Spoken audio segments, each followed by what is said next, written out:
আল্লাহ দয়া করে আমাদের তেলাওয়াত, আমাদের এই আয়োজনকে কবুল আর মঞ্জুর করে নেন।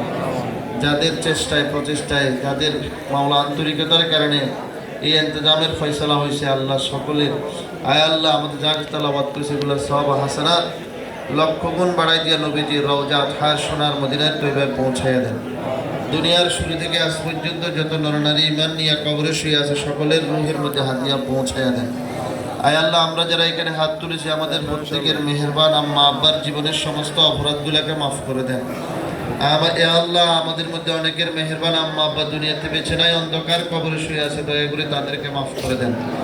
আয় আল্লাহ ইয়া আরহামার রাহিমিন, আয় আল্লাহ, আয় আল্লাহ সাহেব দাওয়াত দোয়া চাইছেন, ইয়া আল্লাহ এই দেশের জন্য, এই ভাষার জন্য যারা জীবন দিয়েছে আল্লাহ তাদের সকলের রুহের মধ্যে হাদিয়া পৌঁছিয়ে দেন।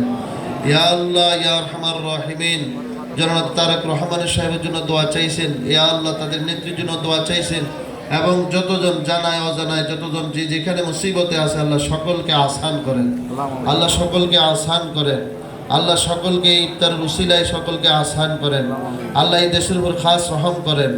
আয় আল্লাহ সকল অতিথিবৃন্দদেরকে কবুল আর মঞ্জুর করে নেন। আল্লাহ এদের দ্বারা দেশের খেদমত আল্লাহ আপনি করাই নেন। যেভাবে খেদমত করলে আল্লাহ আপনি খুশি হন ওইভাবে খেদমত করার তৌফিক দান করেন। হযরত ওমর ফারুক রাদিয়াল্লাহু তাআলা যেভাবে শাসন ব্যবস্থা কায়েম করেছেন ওইভাবে কায়েম করার তৌফিক দান করেন।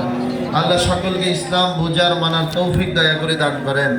রমজানুল মোবারকের দিনের বেলায় সকল হালাল বস্তুকে যেভাবে আমরা হারাম করে দিয়েছি